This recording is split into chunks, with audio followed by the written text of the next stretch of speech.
রাধে রাধে বন্ধুরা, তোমরা তো জানো যে আমার বর সুইগির ডেলিভারি করে। তো পরশুদিন বিকেলবেলায় সুইগির ডেলিভারি করতে গিয়ে হঠাৎ অসুস্থ হয়ে যায়। আমি ওর সাথেই ছিলাম, তখন সাথে সাথে ওকে ডাক্তারখানায় নিয়ে যাই। ডাক্তার দেখে বলে হাই প্রেশার, মানে যেটা 80 থাকার কথা সেটা 160 হয়ে যায়, আর যেটা 120 সেটা হয়ে যায় 150। তো সাথে ইসিজি করায়। তো ইসিজি করে ইসিজির ফল ভালোই পেয়েছে, কিন্তু বুকে অল্প বলছে, কফ আছে। তারপরে আজকে সকালে আমরা রক্ত টেস্ট করি। তো রক্ত টেস্টে ওর বেরোয় যে ওর তারপরে হিমোগ্লোবিন অনেক বেশি আছে। মানে এখন মাথায় প্রচণ্ডভাবে চাপ পড়ে যায়, কারণ ও ছাড়া তো আমার কেউ নেই, আমার বাবা মা বলতে কেউ নেই। ওই আমার কাছে সব, আমার বাবাও বলতে পারো আবার মাও বলতে পারো, দুইজনের জোড়া শালিক যাকে বলে। কারণ আমরা যেখানেই যাই একসাথেই যাই। ও যেহেতু চোখে একটু কম দেখে, তাই জন্য সন্ধ্যাবেলায় তো ওর সাথে আমার ডেলিভারি করতে বেরোতে হয়।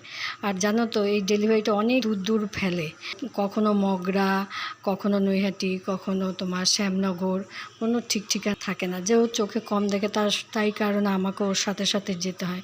কিন্তু এত বড় বিপদ হয়ে যাবে আমরা একটুও বুঝতে পারিনি। আর এখন যা অবস্থা, ওকে তো 10 দিনের জন্য পুরো ডাক্তার বলেছে রেস্টে থাকতে।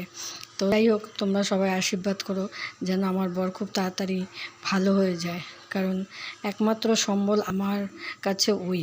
অনেক ছোট্টবেলায় তোমাদের বিয়ে হয়ে গেছে, আমাদের প্রেম করে বিয়ে, কিন্তু আমাদের দুজনের সম্পর্ক পুরো বন্ধুর মতো। ওইভাবে শুয়ে আছে, আমার একটু ভালো লাগছে না, আমার খুব কান্না পাচ্ছিল। যদি ভেঙে পড়ি ওকে কে দেখবে, ওই জন্য মনকে শক্ত করে রেখে দিয়েছি। আর তোমাদের সাথে এই কথাগুলো শেয়ার করলাম। তো যাই হোক, তোমরা সবাই আশীর্বাদ করো আর যেন খুব তাড়াতাড়ি ভালো হয়ে যায়। আর কিছু চাই না আমি, ওকে ছাড়া কোনো কিছুই আমার ভালো লাগে না, সম্পূর্ণই আমি